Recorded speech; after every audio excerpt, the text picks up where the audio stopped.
howdy. Yep. Hey, everybody. Welcome to the show. This is Handicapable. I am your host, Jake Yarbrough, and I am here with my other counterpart host, Chris Waldeck. Hi, everybody. All right. So this is our first episode of Handicapable. So we are going to interview each other for the first segment. Basically, the whole premise behind this show is it doesn't matter if you're, you have like a mental handicap or a physical handicap. You're still capable of doing what you need to follow your dreams and be successful. Like Waldeck here, you have what, autism, right? Yep, I am definitely on the spectrum. Yep. Surprise, everybody, if you didn't know.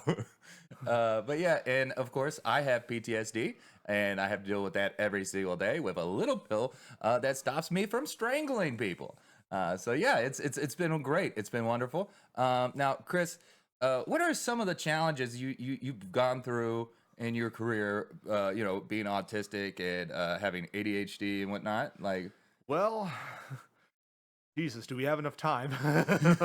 we have an hour. We got this. All right, we got this. We got an hour. Okay, yes. Well, it was definitely, besides using like the same words, like definitely unnecessarily and like all kinds of other words in between with the point I want to make. Like, that was also the thing. It definitely helped me with, it definitely hurt me when it kind of came to some of my social skills, like kind of relationship wise, but also in the workforce, like just kind of like, connecting with people, knowing, like kind of the appropriateness stuff, the social skills definitely hindered me kind of a bit and stuff, like, and, of course, just kind of giving like odd stares and not realizing you're giving people odd stares and stuff was always like, kind of a weird thing. So basically to the point, like, it definitely hindered me a lot, but it also gave me it also helped me out with my comedy because like, it gave me like a lot of material I can use to like, tell jokes and kind of cope with it on stage. Yeah, that's one of the things, you got to really know how to handle things and cope with it. Like, you don't make it a crutch, It's one thing to be like, oh, I have this issue, right? Yeah. And whatnot, but to just be like, oh, I have this issue, so I can't do anything anymore, that's a mental block that a lot of people that, when they first find out, like they have something wrong with them or anything. And really, there's nothing wrong. First off, America, let me tell you right now, everyone has something wrong with them, okay? Like, if you went to therapy just for mental health, don't be like, yeah, you got 6 things wrong with you, Like, but it's one of those things where it's like, yeah, just if you're able to, take control over it, you're able to handle it. Like for me, right, I have PTSD, right? And one of the hardest things for me when I first got diagnosed was stopping it used as a crutch. I even had my dad being like, look, son, I understand you got things going on and everything, but you can't let this be a crutch. Yeah. You can't, I used to always say, oh, well, I can't do certain things just because, it's like, no, you can still do things. You just have to be more consciously aware that, hey, maybe I'm acting a certain way, or maybe I'm getting mad at this person, not because they did something or anything like that. Maybe I'm just getting mad because, my own mental state at that time. You know what I mean? Like, and then it's like, but that's not on them. I need to take control of that situation internally. Yeah. And, like, that's why sometimes it's just like, yeah, I'm just going to walk away instead of like doing it. It's crazy because some people are like, man, have you ever seen Jake just mid-conversation? He'll be mid-conversation with somebody. He'll ask a question and then just walk off. And it's just like, yeah, I got used to doing that just because I was just like, yeah, I need to like get out of this situation. I don't. So now I just do it without noticing sometimes where I'm just like, yeah, I'm done with this conversation. And I just walk off. I do that too all the time. Like, but most of the time, like, like I'll just be like mid conversation, and then like more people join, and then I just dip. I'm out. Yeah, I'm like too much. I'm like a cat when more people show up to like like a group party. Like it's. Oh, you mean like the comic Thanksgiving? Yeah, the comic Thanksgiving. Poor Bruce. Like he was just like upstairs chilling. Then we brought him downstairs. He's like Vietnam. He's all like, I gotta get out of here. Yeah, man. Oh God. But and that's another thing too. Is it's just like you got to figure out what works for you. That's one of the reasons why we want to have this podcast, so that we can talk to people about, you know, what they've gone through and be like, hey, what did you do to get over it? It's like, what did you do to get over some of the challenges, you know? Well, I did therapy. I saw a psychiatrist, and pretty much growing up, I didn't have drugs. And then now that I'm an adult, they tell me like, they always told me not to do drugs, but now as an adult, they say, oh yes, do lots of drugs because it definitely makes you feel better. Like so I definitely have so that definitely was a big change to adopt to. But I will say, fuck yeah, Adderall and Ritalin are the shit. So like it's, I I wish I had them as a kid. I'm actually allergic to Ritalin. No shit. Yeah. Okay, so back when I was in the military, I was doing my job training for communications, and freaking I was put on Ritalin because I kept falling asleep in my classes, and like the drill sergeants would get all pissed off and everything, and they would ask me questions, be like, "Oh yeah, you know what? If you're so knowledgeable of this, you were asleep during this segment. How do you do this?" And I would be able to answer it and everything. They're just like, "What? How do you know this answer?" You know, and I'm just like, I don't know, I'm just good with technology. So they sent me to what do you call it? To this to sick call, and I told them what was going on, and they were like, oh, maybe it's like your attention deficit, you know, maybe you have that. And they gave me Ritalin, and the first day I took it, I ended up in a coma for like 3 days. Jesus fucking Yeah, Christ. because like I was allergic to it. That's one hell of a way to find out you're Yeah. allergic to something. Just like, oh yeah, that almost killed me. Like, Yeah.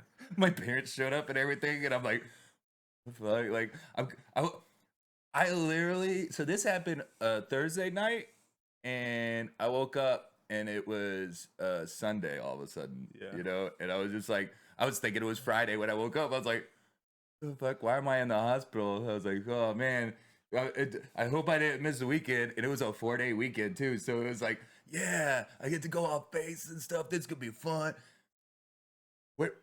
What happened? And then like I didn't get out till Tuesday because the doctor was off because it was a 4-day weekend. So they just had me underneath watch, you know, until Tuesday, and then the doctor came in and was like, because it dealt with drugs. They were like, Yeah. oh, it could be suicidal.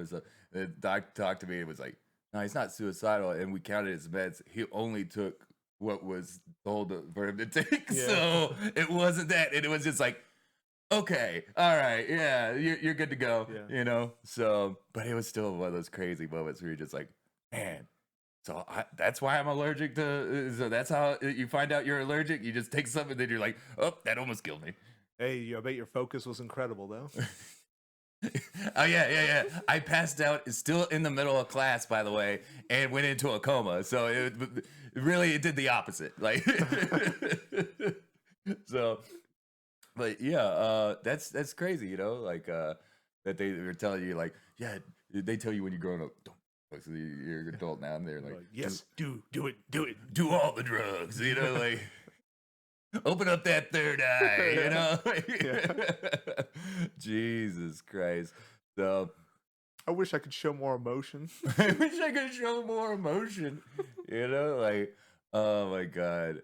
And not only that, but it's also like, was it, do you ever get people to be like, oh man, he's sometimes awkward in conversations? Oh, all the time, all the damn time. All the time. People would tell me usually after. I'm like, well, fuck, I wish I knew that before, like I wish I knew that earlier, or like maybe I could have changed it up and stuff, or like it was even difficult as kind of like the executive functioning, like not just a conversation, but knowing what to say, knowing how to say it.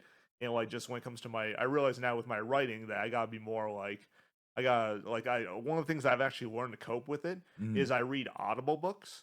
And nice. sorry, I mean I listen to Audible books and I read ebooks at the same time, so I can know how to say words, how to pronounce them, and also like just how to structure a sentence, and how they say it and stuff. So yeah, it helps me out with my writing. Or I'll just retype out like articles from like New York Times, or that way I can get used to like saying, okay, so this is what this is a sentence that's not a marathon sound is supposed to look like. Because I had a huge problem with like run-on sentences and shit. Like, I wish if I ran as much as my sentences did, I wouldn't be as fat as I am. So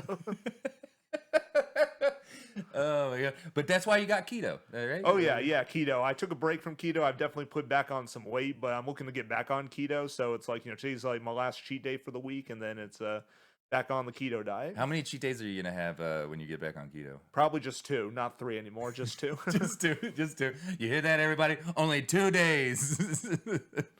Oh man, I was getting people asking me that. They're like, "How many cheat days does does Chris do?" And I was just like, "Bro, I don't know. Sometimes I wake up and I'm like, does he not count it a full? Does he not count it as a full cheat day until he goes to sleep? Like, Yeah. Oh no, I count it as like, like basically the day, like, like from when I wake up at 7 a.m.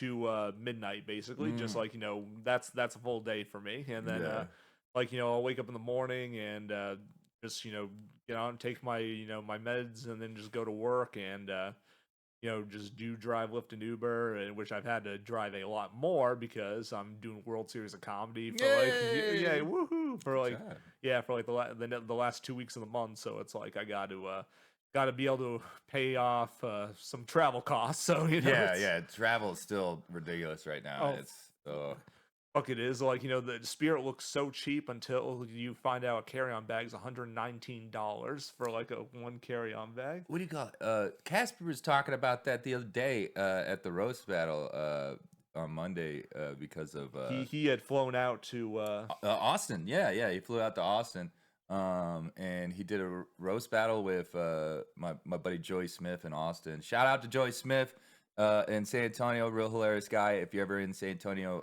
go check out Joey Smith. He does a lot of work at the Blind Tiger and Laugh Out Loud Comedy Club. There's my shout out for you, Joey. Love you, buddy. But I do hate your football team. Uh, but as a Texans fan, I hate every football team because they're always beating us. But yeah, so yeah, but he was telling me he got a ticket there, a ticket back through Spirit, and when he went there, he had it where it was a carry-on bag, and then when he was coming back, apparently he didn't have a carry-on bag on it, so he had to pay like $80. oh well, fucking good luck on him. He got a discount. I'm gonna have to pay Yeah. $119 for mine. I'm like, Jesus, that's ridiculous, man. Like a carry-on bag? Seriously? Like, yeah. I could understand if it's like a check bag, like Oh, a check. check bags are $80, but like, they're cheaper than carry-ons. They mug you for those carry-on bags. I think it's because they only have so much space for your legs. Yeah. I've done Frontier before, and I barely had enough space for like my bag. Yeah, Frontier is literally like flying on a beach chair. That's literally what those seats are like on that airline. Like, I mean, it gets the job done. I would take a Frontier for like an hour to like a 3-hour flight max, but I would never take a Frontier flight for more than 3 hours. Like, I when I moved out here, I literally paid extra to go. Was it Delta? Because I don't blame you. Yeah, I was like, I went to his room, and on top of that, I was taking Bruce with me, like on the plane with me and everything. And everybody was just like, "Oh my god, you must travel with him a lot." I was like, "No, this is the first time I've literally traveled with him on a plane. Like, I barely take him.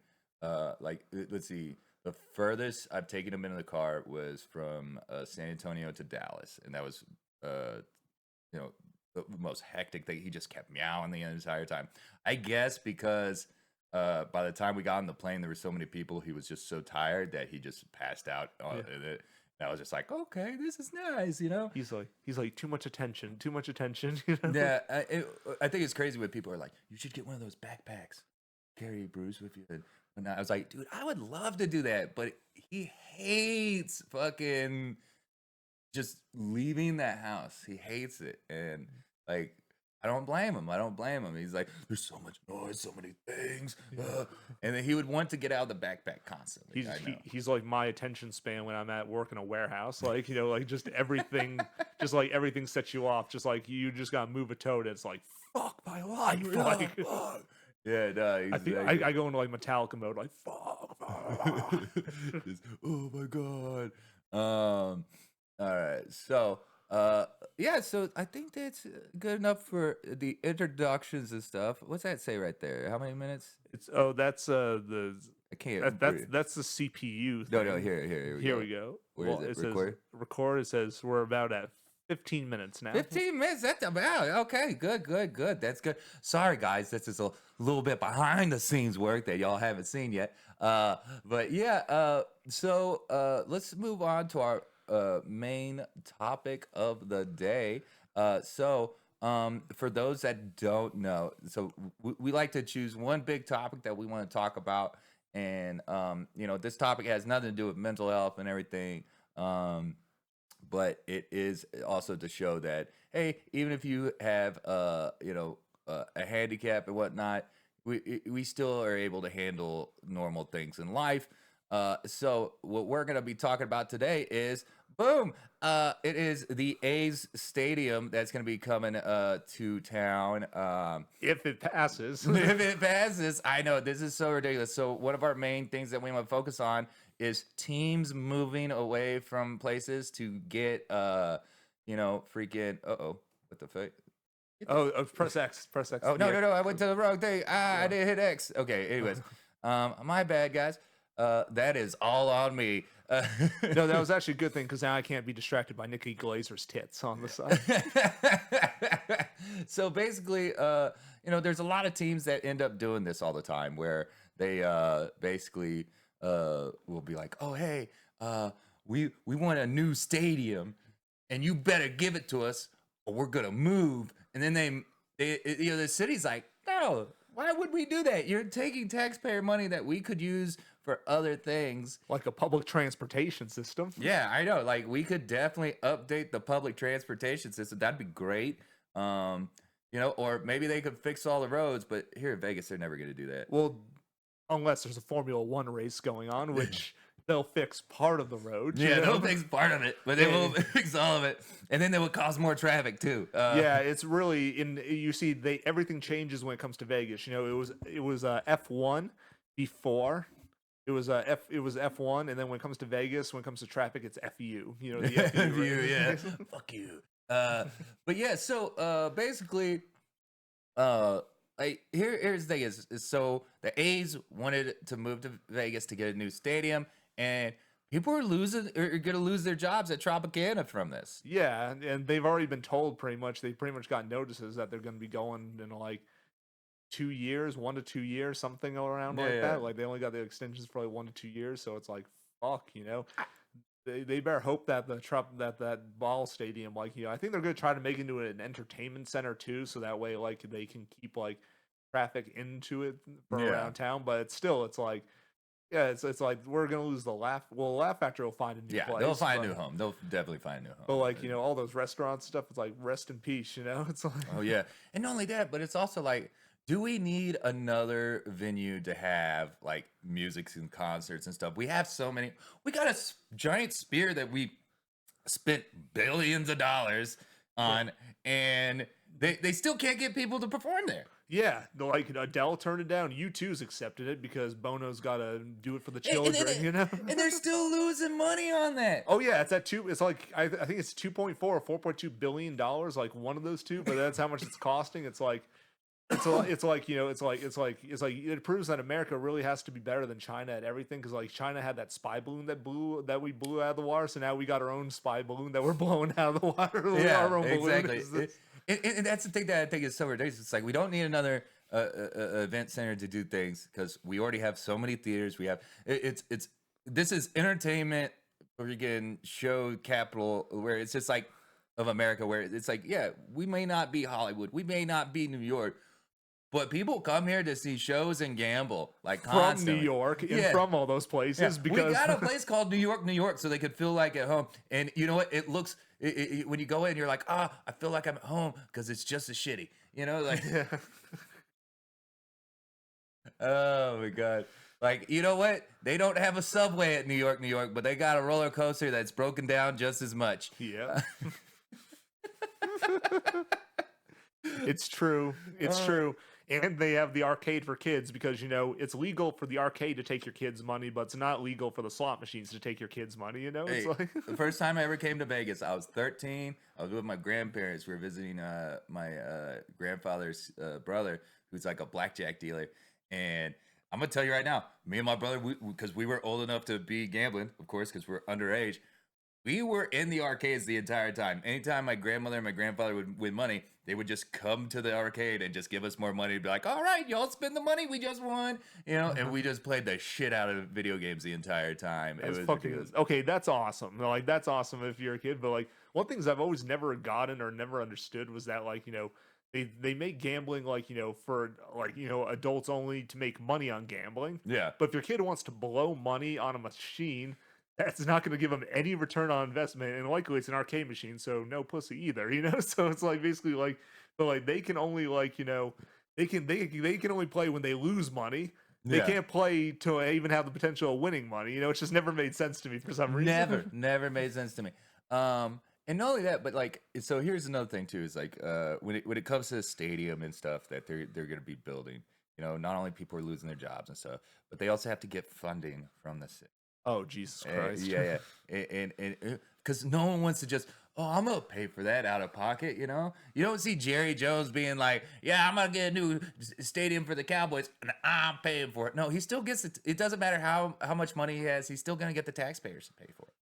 And that's what just happened, is they got denied public funding. Yep, they got denied through like the first legislative session, but the governor just called in like a special session, which is likely probably means that they're going to try to push the stadium through, but that's Yeah. likely. But then they still got to get approval from the MLB too. Like the MLB's got to approve for them to come in. Yeah. So there's still more of the process and stuff. But I agree, like it's like too much of the public funding plus the losing the Tropicana. That's the part that hurts the most. Like because like I've been through Tropicana. I mean, granted, I know that some people go through and they've said Tropicana can be like rebooted. It can be like it can be like going through it can be remodeled and stuff, but like I think at the end of the day they're still probably going to pass this thing through. But I'm like, I've seen the Oakland A's stadium and I'm like, my god, that makes the Tropicana look like a 5-star hotel. Like it really does. Like the Oakland A's stadium, like they have a possum that has been living inside the Oakland A's stadium for over 5 years. And that just shows that even their most dedicated fans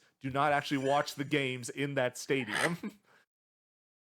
Like, did the fans know there was a possum there, or that's just how they found out that fans don't show up? It's like, yeah, a fan would have seen this possum. It was just laying out in the middle of the field. Like, yeah, the employees found it because I guess it's above like the wiring stuff. That's where the possum lives and stuff. They're like, but yeah, their attendance has been way down too for the Oakland A's too. Like the attendance has been way down. It's like why would they come to Vegas if the team's still gonna suck? Like I mean, I'm not a big baseball fan as it is. Because yeah, me neither. Honestly, it's too long of a game. I do like that they got like this pitch clock thing going on now, which that really is just was it they did it for like only one pitcher. They made this rule for one pitcher because he was a switch pitcher where he had like a 6-finger glove, so he could switch which hand he could throw with. And this was like and they ran into an issue where it was where he was pitching, and then they had a switch hitter where he could hit from either side, and they kept switching sides over and over, back and forth. So they were like, "Man, this is making the game so long." So they put a pitch clock now in play. So I did not know that. Yeah, so it should speed up the game, but it's like 9 innings is too fucking long. No, I agree. 9 innings is way too long. Like I get they say baseball is they always say baseball is America's favorite pastime, but I actually argue America's favorite pastime is napping. Like really, like as I get older, napping because I'm passed out, which is which is ironic because most people are napping during those MLB games at the Oakland A's stadium because the team sucks. And not only that, but it's like, okay, so freaking, I don't know, like baseball is just too long of a game. I don't, and on top of it, like when I go to a baseball game, I end up just talking around to the people around me. I think it's more like when you go to a bar and you hang out, you're not really watching what's on the TV, but every once in a while you glance at it because you're like, all right, this conversation's over. Let me just see what's on the TV until the bartender comes back over to get me another drink. That's how I feel about baseball. Is it's like, but instead of just going to a bar for a couple hours, you're there for like 7 hours. Yeah. And there's no AC because it's outside. It's horrible. It's horrible. I hate it. But yeah, I also have a personal vendetta against people who do the stadium stuff here because I am a San Antonio FC fan. That San Antonio Football Club, not like football, but football, soccer. Yep. And me and my brother used to have season tickets. And the first year we got season tickets, it was because we wanted to get grandfathered in because we were in to go from minor league to major league. All right. And basically we're like, okay, so if we get these season tickets and they go major league, then we'll get grandfathered in at a lower price. You know what I mean? Yeah. And like our mayor was pushing for it and everything. And then this this Ohio team, Columbus, Ohio team was like, yeah, we want a new stadium or we're gonna move. And they had a clause in when they've got their first stadium that they could only move to Austin. Oh. Yeah. So when Austin got that team, it knocked us out of the running to become an MLS team, like a major league team. Aww. Yeah. So, and there's already a rivalry between San Antonio and Austin as cities. You know, this goes like, was it back at 2016? There was like a whole debacle between, I call it the taco debacle of 2016. Because basically, Austin was like, we're the birthplace of the breakfast taco. And San Antonio was like, what? Get your gingerfied ass out of here. Like that it's us. All right. Like, yeah. And then Laredo and, other places, even more Southern than San Antonio were like, guys, and we're like, shut up, like, but it was like one of those things. So there's already a rivalry between Austin and San Antonio just as cities. And then they get a soccer team and it just pissed us all off. Like our mayor ran off of a platform of like, I'm gonna get a major league soccer team here, and then didn't happen, And it was all because another team wanted a new stadium. And what's crazy is they didn't get funding from Austin at first too, just like the A's are. He didn't get an MLS team; he got an MS team because it crippled his campaign. Dude, he got reelected. Actually. Oh shit, he did? Yeah. I got a picture of him one time. It was crazy because I got a picture with him at a Veterans Day show for San Antonio. Damn. All right. Yeah. Well, that is bold as hell to make a promise like that and run your campaign, and then all of a sudden, like, for everything to fail and then still get reelected. That's pretty impressive. Well, he did a lot for the city. He did a lot with the city, and not only that, he was pretty cool because we got named like the fattest city in America one time, and he was like, "Yeah, we can't have that," and he's like fit, dude. He's like super fit. So what he started doing was he was like, yeah, if you come down to the city park at San Pedro Park, you can work out with the mayor. Nice. Now that is putting yourself out there. Yeah. So you could go and work out with the mayor in San Antonio at San Pedro Park and like just lift weights, not lift weights, but just like do push-ups and sit-ups with him and shit. You're like, man, this guy's cool, like, but a lot of Republicans don't like him because he's Democrat. But that's something that's crazy is but at the same time, we're getting off topic a little bit. But the stadium thing, it was so irritating. When San Antonio Spurs got San Antonio spurned, basically. What ended up happening was like Austin even shot down the funding for the new stadium. But then he kept pushing for it, and because everyone wants to leave Ohio. Yeah, of course. Like it's too racist up there. Well, there goes our audience in Ohio. Oh no, Ohio! I'm sorry. Ohio. Ohio. But yeah, so like it was crazy though, because like at the same time, even though they got shot down, the dude did enough lobbying, which is probably going to happen with the A's too. I'm pretty sure it's already happening. Yeah. Because it was one of those things that's like, oh, you're giving me money to give you money so you can have a stadium? Yeah. All right. Because none of the taxpayers wanted to pay for that. I'm sure none of the taxpayers want to pay for the A's, Oh, they still don't. Like, I mean, yeah, I know. But I'll tell you one thing. When I watched the live session, or I watched probably parts of it, where the Oakland A's were like, like the presidents and stuff were like talking about their plan. And I swear to God, the Oakland A's president and like their staff, they could have been the best porn stars because they did nothing but pull shit out of their asses to try to make those numbers work the entire time. Like literally. Like, I mean, look, I'm gonna tell you right now, If that's how they work, they might find it, Las Vegas to be a pretty good home. We have a lot of porn stars here. Oh yeah. I met so many since I moved here. Yep, Oh for my God. sure. Shout to the nerd bar. That's where they hang out. Yeah, dude, it's so weird. It's like, so they're going to go to a place where it's like a video game kind of bar and whatnot. It's I like, mean, it's got a giant dick, so yeah, it kinda does have makes a giant sense. penis that you could ride. You could ride. It's like a mechanical bull. Yeah.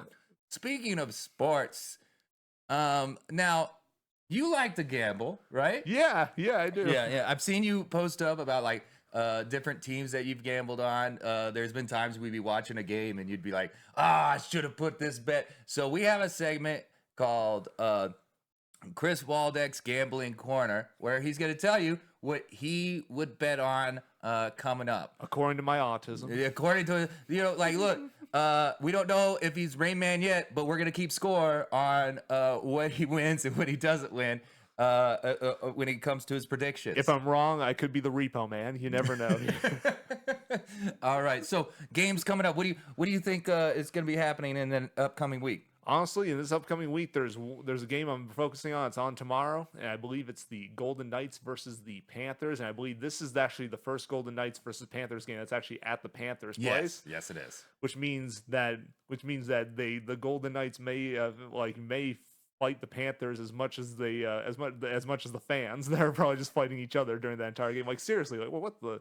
Like I don't know if you watched that game, but I literally that was like the old. I felt like I was watching an old ECW match with like just some of the violence that was in that Body game. slam. Yeah. Just penalty box. You fucked up. You fucked up. You fucked up. That would have been awesome. But yeah, my prediction. You see, I want to predict that the Golden Knights will win, and I think that they will. The only issue is that number one, they're not in their home arena, but they do better on their aways than they do at their home game. Yeah. The problem is that like I don't think this is going to be a sweep. I don't think it's going to be a sweep. Like I mean, if we didn't sweep the Dallas Stars, I highly doubt we're going to sweep the Panthers. Yeah. But even though we've been playing like we are going to sweep them, but it's like I want to say Golden Knights, but I don't know. I have a feeling that the Panthers may take Game 3. They may. There is a chance that they may. I don't know. They if would this have will the be home court advantage. So. They do have home court advantage or home ice. Yeah, home ice. The only ice I know in Florida is the one called meth.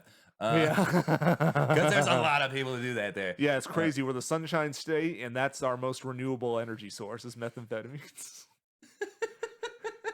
No, I'm not even kidding. Did you know that in Tennessee they had a situation where the sheriff, he later said it was a joke, but he was telling his citizens not to flush drugs down the toilet because he was afraid that they were going to create meth gators. And in Florida, you get meth gators from eating other Floridians. That's just how it goes. Yeah. I mean, someone ate someone's face. But Yeah. I think that was bath salts, though. Yeah, that was bath salts, but it's like, but I mean, like people, but that just goes to show Floridians are very edible. It's like they're very edible. I mean, we live in the Everglades. We got man-eating crocodiles in the Everglades. Like people just bring all their dangerous shit here. In Florida. Dude, and not only that, but the Golden Knights have been on fire. I am so surprised they didn't sweep the Dallas Stars. They were close. They were so close. Those games were so close. Most of them went into overtime. The Panthers, though, have been playing so rough. Yeah, I feel like they're trying to beat them up before, and then so that way they can wound them to like win on the later games. That's what it legitimately looks like. It looks like they're just like beating the shit out of them. Like they didn't come to They didn't come to they didn't come to like play. They came to fight. That's literally what it seems like. Like they've just been beating the shit out of people. One of my favorite things was we were watching the game, game one, and they throw a punch at the goalie. Yeah. And so he gets put in the penalty box. And you're like, how funny would it be if he gets out of the penalty box and just like spears the fucking goalie afterwards? I was like, please do it. Please do it. I would love to see that. But it's been ridiculous against the Panthers. Even though we've been beating the shit out of them. Yeah, we're crushing. Florida Panthers. Yeah. And then the bar that we go and watch it at, Putters, I'm not allowed to leave the seat out of superstition. Because last game, it was going back and forth. Every single time I got up to go pee, like someone would score. Like, was it the second period? I literally was like, there's 12 seconds left. I could go pee real quick. As soon as the door closed, they scored a point. I come back and the bartender's like, "You're not allowed to leave your seat." And I was like, "Okay." And eventually I was like, "Hey, I might need a to-go cup, because I gotta pee." Like, That was like what they always kept telling me over in kept on telling me in my classroom, "Sit the fuck down, Chris." I'm sorry, I got distracted. I'm sorry, it was a Florida public school. It's like they got to be stricter there. It's like everyone's on drugs. Oh my god. So, what other games are coming up other than Golden Knights? Is there any other sports going on? I mean, baseball, really, right? Yeah, I mean, there's also that. There are some baseball. I haven't followed that baseball as much because whenever people talk about baseball, I just start falling asleep, like most of the Oakland A's do during their games. I already make a joke about baseball being like the reason it's called America's favorite pastime is it's just like the American government. Like it takes forever. It's like people are cheating. And really, when it comes down to it, even though there's a whole team, it's usually down to two people, the pitcher and the batter. Yep. That's I'm just like, yeah, it's and you know what? And America's disappointed in it. Like it's just like, oh yeah, I don't want to watch that. Like it's like watching baseball is like watching C-SPAN. Yeah. You actually let's Google. Let's see when the next Miami Heat game is, because I know the Heat. That's right. Basketball's going on. Yeah, that's right. It's the finals too. The Miami Heat is playing the. There we go. Let's see. Mommy Heat. Hey. Oh, it's today. It's today. And they are tied. Denver Nuggets are tied with the Heat because the Heat made a huge comeback and tied. Oh my gosh, and let's see. This game tonight, it is at the Miami Heat territory, and I'm not going to lie, that's another home game right there, but the Miami Heat, they really show that they belonged there the last game, so, like, who knows? This could be a week where Florida maybe has its sweep, and I may be biased because I'm from Florida and stuff, but I'll just say, like, I'll just say this: if I were to bet on this game, I'd probably put my money down on the Miami Heat just because I like their jerseys. Just because you like their jerseys? Yeah, I think their jerseys just are fantastic. So I would bet on them just for their jerseys. Not because they beat the shit out of Boston? Okay, that too. That is shout out Evan Connolly. Hey, Evan! He's a Vegas comedian. Oh man, that dude. I gotta say, it was so hilarious watching Evan just like lose it more and more until the point where he was just like, yeah, I'm just not gonna say I'm from Boston anymore. I'm from Vegas now. I'm a Vegas fan, blah blah blah. And then they started coming back. It was 3-0, and then it got back to 3-3 in the series. And he was like, last game, he's like, yes, let's go, Boston. And then they lost. And then they lost, and they didn't just lose; they got decimated. Like they literally like just shit the bed. I feel like Evan is in an abusive relationship where it's just like, because like as soon as he started caring again, they're like, well, all right, guys, time to go back to being shitty again. Like, I'm pretty sure everyone that's in a team that doesn't have like a star quarterback is in an abusive relationship. Really, like. For example, like for the Raiders, definitely an abusive relationship for sure. I mean, they literally create a long-term relationship for the Oakland citizens. They have to travel all the way to Vegas just to cheer for them. And back to the Oakland A's. I don't know if I see their fan base traveling out that far after this last season. Their last season is a train wreck. Like it is bad. It is bad. I don't even want to talk about football and bad seasons. We've been having one since the Texans even started. Can we just get a new owner? I say that all the time. Like, can we just get a new owner? Like, the owner's the one who's fucking everything up. But yeah, oh god. So guys, so you're saying Miami Heat, Golden Knights. Those are I want to say Golden Knights, but I don't know. I just have a feeling that this isn't going to be a sweep. So you think Panthers are going to take it? I'm going to go under an underscore bet. I think that the Panthers might take this one. I think that the Panthers may take the this game. I'm going to put that out there because I doubt this will be a sweep. One game will be won by the Panthers, at least one. So it's more likely that they would do it at home with that home ice advantage. Exactly. So yeah, that's my prediction. I mean, still, I'm gonna be honest. I'm in Vegas now, so go Knights. But it has been a banner year for Florida teams like Miami Heat and Florida Panthers, both surpassing. They've gone further. Like even if they do get eliminated or lose these, they've gone further than anyone expected them to. So it's like they're they're really crushing it right now. But yeah, Heat and Panthers tonight. Like I gotta, that's where I gotta. But I mean, go Knights, go Knights. But you know, like I gotta do. You're like, look at me. Like I'm literally torn here. Like I'm torn here. I got cheer for the Knights and the Panthers. So It's it's like, I don't know who to choose. yeah, I don't know. I mean, I live in Vegas, so obviously I'm gonna cheer for the Knights because that's where I live. But still, go. Congrats, Panthers, on making it this far. Now, if you could please stop beating the shit out of our teammates, and we still have a team come next season, that would be fucking great. Dude, man, I know those Florida boys, they play it rough. Yeah. But yeah, guys, so now we come down to Jake Yarbrough reviews. I know, right? This is where, because I have a lot of time on my hands because I don't have a job. I do streaming stuff and whatnot, And comedy. and comedy. You know, that's it. And I live off my VA disability payments. Yay! Thank you, taxpayers. And I watch a lot of like movies and TV shows. And now I just finished binge watching BBQ Showdown. Ooh. Yeah, season 2. Now, I'm gonna review season 2, not season 1, because that's what I recently watched. But I love this show. Being a guy from Texas, you know. Oh, of course, Texas barbecue. Yeah, of You course, gotta love man. Exactly. It's one of those things that like is as soon as I saw a new season came out for BBQ Showdown, I was just like, well, even though it's 1:00 in the morning, I'm watching all that. It was like noon when I finished watching the whole season and was just like, all right, I'm going to bed now. Like, but it was so good. I loved it.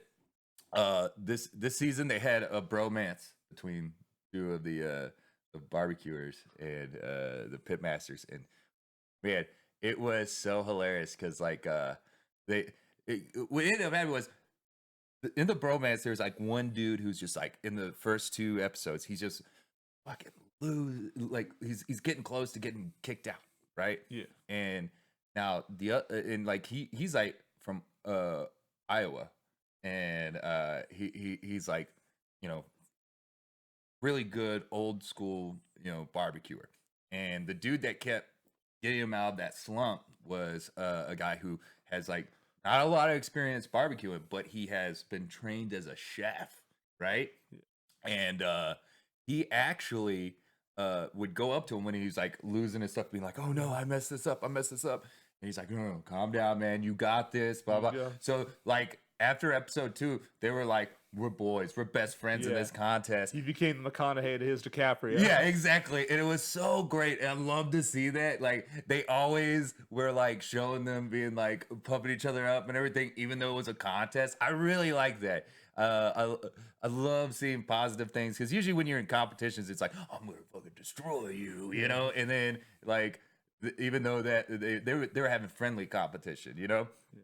And those two actually made it to the end, you know, and it was ridiculous because, like, man, that dude who he almost got kicked out like twice because he was making mistakes, but he was over to overcome it and everything, yeah. And he ended up making it to the end, you know. Yeah. There was a lady from New York who was doing barbecue, which I was like, what? You know, I was like, where the hell did you learn barbecue? I know. Well, she apparently learned from her dad, you know, is what they were talking about. But like, I thought she was gonna get kicked out like first couple episodes. She made it to the final 4. Oh shit. Yeah, she made it to the final 4. She was doing some things. She did one thing that I couldn't believe. So they had this thing called the trench that they introduced this season, where it was open flame, where you would cook meat on like you would have to make a fire. God, that sounds fucking delicious. Yeah, and you would hang the meat over the fire, or they had like these little grates that would go over it, you know, whatever. And sometimes they would have challenges where you have to use the trench.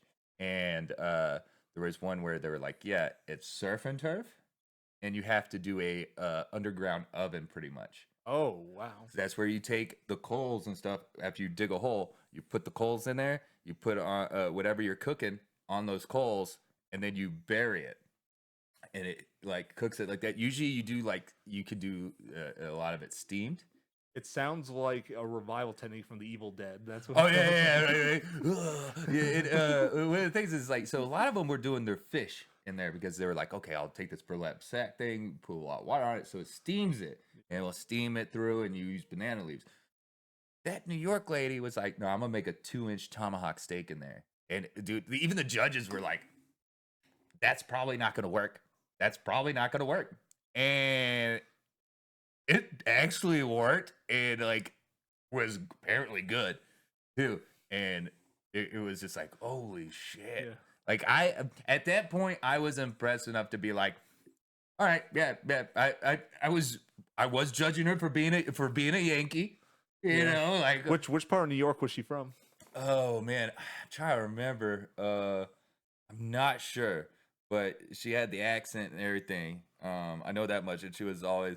My favorite thing was like, there were a couple times you would see her being like, you know, like, was it? She didn't like using the open flames a lot, like the open flame, like the trench. But then when they forced her to a couple of times, she started like near the end. She was like, "Oh, this is my new favorite way of doing it, like doing it like this and that."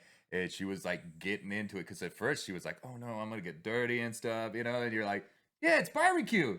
Gotta get dirty to if I can make some good meat," you know, like Damn straight. yeah, yeehaw, motherfucker. Yeah. And then like, but then at the end she was just like, "Yeah, I don't care. I'm getting getting my hands dirty and stuff." And I was like, "All right, you go, girl. You go." Make that fucking barbecue, you know? Yeah. So it's an amazing show. I definitely give it a 9 out of 10 for BBQ Showdown. Check it out. It's on Netflix. You can stream it you know, today even. You know, it's out right now. But yes. So that's basically it for the review. Let's now go into our Las Vegas scene update. Yes. Ba-da-ba-da-ba-da-ba-da. Dun, dun, dun. Right? So basically, the Las Vegas scene just recently had the roast battle at Wise Guys. Ooh, yep, TC Morgan's roast battle. Shout out yeah. TC Morgan. Yep. Roasted with TC Morgan at Wise Guys. They do it once a month. I actually was on it. Yes, he was. I lost by like a hair. Oh, A smidge. Dude, I was talking to some people. They like so many people have said that you shouldn't have lost that roast battle. Like they said you did awesome, but Oh man, well I'm gonna tell you right now. I feel like it was a good even kind of thing because here I'm not gonna lie. My first joke went flat. It went flat, man, and I was like, oh well, because Parker Ty was my opponent. shout out Parker Ty. Yep, yeah, buddy, you did great, man. You did amazing. You hit me with a hook that I wasn't expecting because like when it came to Antonio bringing up like, oh hey, you have a kid somewhere that you never met, you know? Whoa. Yeah. I didn't expect Parker to do that. That was his first joke. Was like, what about me not having a kid and like not knowing my kid? And I was just like, oh man, and it made me stumble. It was just enough to make me stumble, and I missed the timing on my first joke. But everyone was telling me like your second and third one was so good, especially that second one. Yeah, he like hit you with an unexpected jab, and then Yeah, I was like, "But usually I do that to people." Yeah. Like it was Antonio and Kate Banks told me that where they're like, "Oh man, you hit us with that right hook. We weren't expecting it. Yeah. It threw us off." And I was like, "Now I see what they mean by that because that happened to me." And let's see what else. So first battle we had Chris Kim and Bill Strange go up against each other. Yeah. Bill Strange he decimated Chris Kim. Yeah, it sounds like Bill Strange. Like, Dude, I am surprised Chris Kim went against Bill Strange because he's literally one of the like he's not like a mean-spirited person at all. He's a cool guy, great guy. But when it comes to like roasting, he says some of the most hateful stuff. Like just because he's like, I'm gonna win. He's like the guy who can say the most hateful stuff with a smile. Like, Yeah, you know? exactly. You know, you're The just smile like, where, you're like, I'm not mad at you, Bill Strange, but ow. Yeah, it's like when you come home and you see like your house is destroyed, but you see your dog, you're like, oh, that's so cute though. Yeah. You know, it's like So then we had Seth and Casper were going in for the belt. Yep, and Oh man, Seth won. So that was like one of those ones that even Casper, you could tell when he was up there, he's like, yeah, I lost this, you know? And one of my favorite things is Casper's telling me before the roast battle and everything, he goes, oh yeah. So I just found out it's for the belt. So I'm gonna lose. he's got this superstition that it's like, I win every roast battle unless it's for the belt. Then I lose every single Oh, time. jeez. I mean, to be fair, that was like a Leonardo DiCaprio superstition for a while. Every year he was getting nominated for Best Actor, and he never won it. You know. So you gotta get fucked by a bear, all right, Casper, and then you can finally win a roast battle. All right. I know it's a hairy situation, but like, You but got bare necessities.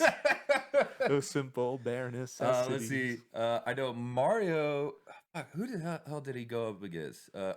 Antonio. No, no, no, no. Oh no, sorry, Mario. He went up against. Was it Trevor James? Yes, Mario and Trevor James. Mario pulled that one out. Like it was a close one, but Mario, like at the end, he was like, yeah, Mario won that one. Oh yeah, Mario's Dude, a he's savage. a beast. He's a beast. He's very good at roasting. I had Parker Ty ask me if I wanted to roast him, and I was like, sure. And then shortly after that, like within 5 minutes, Mario came up to me. It was like, 81 roast. I was like, so two guys that have been former roast battle champions came up to me asking me to do it. And I was like, sorry, Mario. And I'm actually kind of glad I went up against Parker than Mario, because I think I would have had a rougher time with Mario. Oh yeah, for sure. Mario is just like he's really good at roasting. Like he can just come up with stuff like crazy. Like even when he was like hosting at Wise Guys, like he was just always like, he was always coming up with like, little tags after everyone said, or or jabs if like someone really bombed on stage. Yeah. He's really good at that kind of shit. Oh yeah, no, he is definitely. Then we also had my two boys, Antonio Hernandez and Marquez Johnson, go up against each other. Woo, man. Woo. That was such a fun roast to watch. It was neck and neck. Everyone was like, we need another joke. As much as usually, like TC even said, he's like, y'all are gonna ask for another joke. They're not gonna be good, but y'all want anyways. We'll do it. But I literally was like, no, we definitely need another joke. It was that close. Wait, why do you say they're not going to be any good? Like because it's just the history of all the other roasts, and whenever they're like, yeah, one more joke, and then it was just like, oh, and it's just like always just two shitty jokes. Oh Jesus! Yeah. People got to become more prepared. Like you got to write like they should have 10 jokes, Yeah. like, or at least written. I write about 10 to 20 jokes against the person that I'm roasting every single time. And I spend the whole month writing them. I'll send like my best ones to a couple of comedy friends of mine. Be like, hey, what do you think of this? Do you like, hey, do you have any suggestions on like how to punch this up? Or reword it to where it could hit harder. And I send it to comics that I would never want to roast because they would destroy me. Oh yeah, I'm the Yeah. same way. Like I listen to feedback. Like I didn't used to when I was starting because of my fucking autism. But I do a lot now, and like that's always a good thing to do when you're doing roasting and stuff. Is like just always get feedback of. Oh yeah, yeah. And that's the thing is too. Is like I was so worried about Mark and his roast, because like it could go one of two ways. It's either he does really good and it's because he prepared and everything, or he goes and he becomes a character. Oh, He goes and does a character because it's Marquez Johnson. Yeah. So like it was one of those ones that everybody that I talked to about that roast was like, I am worried about Mark because I don't know if he wrote jokes or if he's just planning on being a character. But he wrote jokes and he did real good. What would you say was roast of the night? Like, in your opinion, like out of all the roasts that happened, don't be afraid to pat yourself on the back if it was you and Parker. No, that was fun, but I have to actually give it up to my boys Antonio and Mark. It was such a fun roast to watch, and not only that, but it was right after the Chris Kim one. And like it was a good just like, oh, okay, that's how a roast is done. Oh yeah. Like who was the first roast of the evening?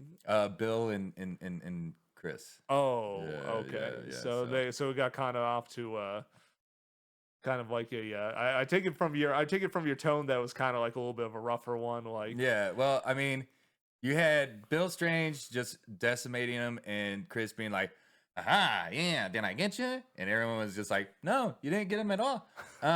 So it was one of those things. It reminds me of talking to all my teachers after like I was like, did I get the problem right in math class? They're like, no, not even close, Chris. Not even fucking close. You're probably gonna have to skip a grade. You're probably gonna have to go. Oh, not again. You're probably gonna have to redo all this. Yeah. Oh man. So, guys, now that's gonna be our update for Las Vegas. Now, before we go, do you got any upcoming shows, Chris, that's coming out? Well, yes, I do. I have a World Series of Comedy, which is coming up at the Thank you, I appreciate that. Yep, I'm excited. I'm traveling to Bloomington, Minnesota next week. Gross. I've never been to Minnesota, so like I'll have to see how gross it is. If it, yeah, I'll be going to the House of Comedy at the Mall of America if you want to check that place out. And if you want to see me, I'll be on the Wednesday show at 7:30 p.m. Next week, and or next Wednesday, and also the week after, I'll be on Wednesday. I'll be at the Plano, Texas, where I'll be doing the House of Comedy in Plano, Texas for World Series. And if I do well enough in those, I could possibly advance. So definitely come out and check that out. It's a Yeah. Well, congrats on making it into the World Series of Comedy. I know you've been trying to get in that for a while now. Oh yeah, I have. They've definitely rejected me quite a few times, but yeah, I've been trying to get in. Persistence. There we go. I'm from Texas. Yeah, I got me that education. But yeah, dude. That's great. I'm glad that you made it in, man. Best of luck to you while you're out there. Now, for me, really, I think the only upcoming show that I have written down on my calendar right now is June 30th at Blue Mule. Oh, nice. Yeah, Kevin Winnie's room. The place with those big ass pictures. Oh yeah, dude. Those are fucking great. I had a blast there last time. Hopefully no one ODs in the bathroom this time. Oh Jesus Christ! It was I thought it was at a table that happened. I have no idea. I only heard about it like secondhand and stuff. And you know what? It's Vegas, so it's a dive bar. So, it's still a fun show to go out. Ladies, y'all get to drink for free between the hours of 8 and 9. So, ladies, go check it out at Blue Mule Saloon, everybody. Now, that being said, we also are having a contest. Yeah. Basically, reach out to us. We are basically going to have a contest for a logo and intro song. So, hey, if you like the podcast and you want to be like, hey, we'll give you a special shout out. We'll also, you'll win a little bit of money as well in this, like about $50 per. So, like for the song, you can get $50. For the logo, you can get $50. So basically, reach out to us again, and we'll decide on that on the next upcoming episodes. We'll try to get it all decided on by the end of the month. All right, everybody. So let's see. So send it in. Yeah. And let's see what else we got. Our next this episode is gonna be released on Saturday, June 10th. So basically, we'll also know if your predictions are right or not. By then. So exactly. I'll edit those into the thing to be like, was Chris right? And we'll put like a green check mark or something to like, ding. Yeah. But also, we are going to be having an upcoming guest next week. Yep, we have Antonio Hernandez. The man, the myth, the legend. The man who was victorious in his roast battle against Marcus Johnson. I mean, I'm glad he had a win because after beating him in a roast battle, he really needed it. Oh yeah. Well, hey, he's gotten a lot better. I saw him. Yeah, I saw him over at the Tenaya Creek. His jokes were landing pretty well with the crowd. They were really good. He was really good. Good. Yeah, he stepped up. By the way, shout out to Antonio Hernandez and Jay Rivera and Evan Connolly for all giving out good performances, as well as Mike Krasner for headlining that. And I forgot who the other person was that went out there, but shout out to you as well. Oh yeah, who was that guy? I don't know. He was visiting from New York, I think. So I forgot his name. That's the thing with Vegas. There's people who always come here. Yeah, it's very transitory. Yeah, you meet so many people. You're just like, what's that dude's name again? Yeah. Especially when there's like legal weed here. It's just like, man, this is a horrible like thing for me to do. Trying to remember names and smoke weed at the same time. Like, it's horrible. Vegas struggles. Right. All right, guys. Well, I'm Jake Yarbrough. I'm Chris Waldeck. And you've been watching Handicapable. Thanks for enjoying the show. Have a great night.